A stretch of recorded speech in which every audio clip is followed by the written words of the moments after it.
여러분 안녕하세요. AI 붐 정말 대단하죠? 그런데 이 화려한 무대 뒤에서 거시경제 전체를 뒤흔드는 엄청난 연쇄 반응이 일어나고 있다는 사실 알고 계셨나요?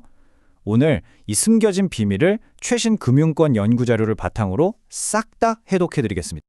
자, 그럼 바로 본론으로 들어가 볼까요? 보통 AI 혁명이라고 하면 끝없이 치솟는 빅테크 기업들 주가부터 떠올리시잖아요. 저도 그렇고요. 하지만 과연 그게 전부일까요? 이 흔한 생각에 질문을 던지면서 오늘의 분석 본격적으로 시작하겠습니다. 화면에 보이는 이 40%, 이 숫자가 의미하는 게 뭘까요? 현재 미국 GDP에서 AI 관련 투자가 성장에 기여하는 비중이 무려 40%에 달할 거란 전망입니다.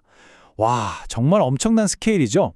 과거 세상을 뒤집었던 닷컴 버블 때의 충격마저 가볍게 뛰어넘는 수준입니다. 이건 단순히 주식시장만의 이야기가 아니에요. 채권 시장의 판도까지 완전히 뒤집어 놓고 있거든요. 오늘 저희가 파헤쳐볼 아젠다입니다. 1번 AI와 채권 시장부터, 2번 하이퍼스케일러의 국채 구축 효과, 3번 노동고용 양극화, 4번 인플레이션 논쟁, 5번 중앙은행과 변동성, 그리고 마지막 6번 한국 채권 시장 금리까지, 기업들의 막대한 지출부터 우리 주변의 금리까지 어떻게 연결되는지 순서대로 쭉 짚어보겠습니다. 첫 번째 섹션입니다. 1. AI와 채권 시장. AI가 대체 어떻게 채권 시장의 룰을 새로 쓰고 있는지 살펴볼게요. 2022년에 챗 GPT가 처음 나왔을 때 다들 엄청 놀라셨죠? 그 이후로 AI가 퍼져나가는 속도는 과거 그 어떤 기술혁명보다 빠릅니다. 근데 여기서 진짜 흥미로운 건요. 이 폭발적인 확산이 경제 성장의 본질 자체를 바꿔놓으면서 성장을 강하게 자극하고 있다는 거예요. 역설적으로 중앙은행이 통화정책의 고삐를 바짝 쫴 수밖에 없는, 즉 금리를 높게 유지해야만 하는 아주 강력한 명분을 제공하고 있는 셈이죠. 그럼 바로 두 번째 섹션 2. 하이퍼스케일러 국채 구축 효과로 넘어가 보죠. 막대한 자본이 어떻게 빨려 들어가고 있는지 볼 텐데요.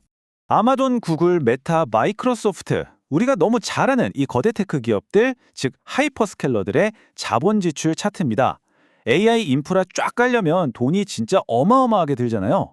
이 천문학적인 청구서를 감당하려고 이 기업들이 채권 시장에서 대규모로 회사채를 찍어내기 시작했습니다. 그 발행 규모가 말 그대로 폭발적으로 늘고 있죠. 자, 여기서 아주 중요한 개념이 하나 나옵니다. 바로 구축 효과라는 건데요. 쉽게 말해서 돈이 엄청나게 필요한 이 테크 거인들이 채권 시장의 자금을 거대한 진공청소기처럼 싹 다 빨아들이고 있다는 겁니다. 생각해보세요. 국채만큼 안전한데 이자도 쏠쏠한 우량 테크 기업들의 회사채가 막 쏟아져 나오니까 자연스럽게 정부가 발행하는 국채의 인기는 떨어지겠죠. 결과적으로 국채 금리는 구조적으로 쑥쑥 올라갈 수밖에 없는 겁니다. 한마디로 금리가 낮아지기 참 힘든 환경이 만들어진 거죠.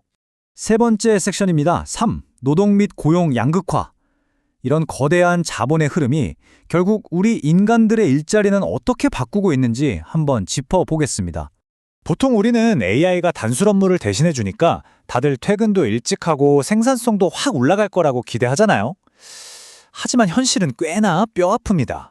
장밋빛 생산성 폭발보다는 오히려 고용의 질 자체가 양극화되는 현상이 뚜렷하게 나타나고 있거든요. 이 데이터 한번 보실까요? 놀랍게도 AI 기술에 많이 노출된 직종일수록 경력 5년 미만의 주니어급, 그러니까 저연차 인력들의 해고율이 급증하고 있습니다. AI가 비교적 단순하고 매뉴얼화된 저연차 직원들의 업무를 1차적으로 뺏어가고 있는 거예요. 반면에 경험이 많은 고연령층의 고용은 오히려 유지되거나 덩달아 늘어나는 정말 구조적인 일자리 양극화가 무서운 속도로 진행되고 있습니다. 네 번째 섹션입니다. 4.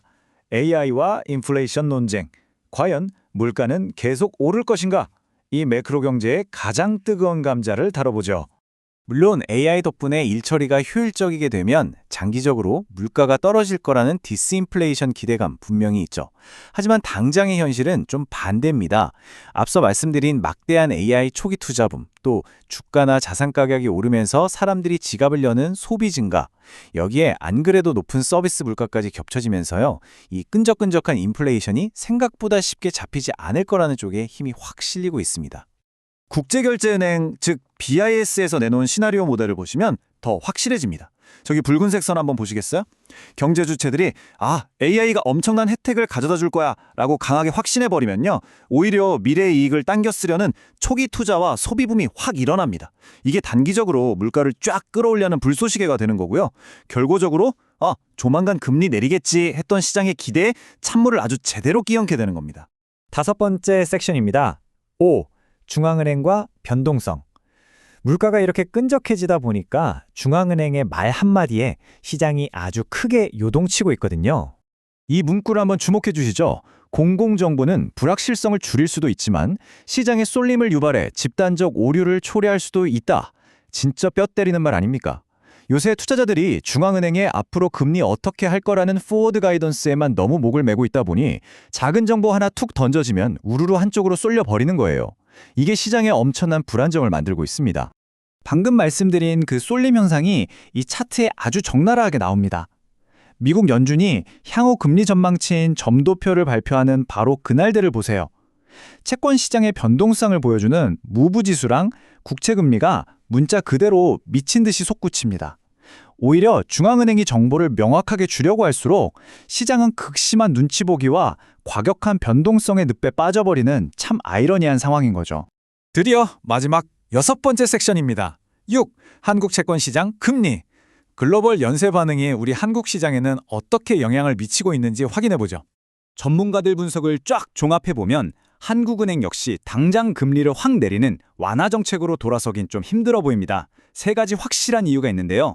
첫째, 요즘 반도체 사이클이 좋아서 우리 경제가 잠재력 이상으로 쌩쌩 돌아가는 아웃풋 갭 플러스 상태고요.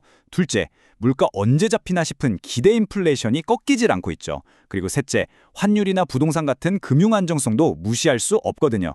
이 세 가지가 맞물리다 보니까 오히려 향후에 기준금리를 추가 인상해야 하는 거 아니냐는 조심스러운 이야기까지 심심찮게 나오고 있는 실정입니다.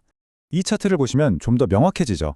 AI 붐이 끌고 온 반도체 슈퍼사이클이 지금 우리나라 경제를 문자 그대로 하드캐리하고 있습니다. 이 엄청난 수출 회복세가 경제를 달궈 놓으면서 아웃풋 갭 플러스를 만들고 있고요. 이게 결국 중앙은행 입장에선 물가 잡으려면 당분간 높은 금리 유지해야겠다라고 버틸 수 있는 아주 강력한 펀더멘탈적 근거가 돼주고 있습니다.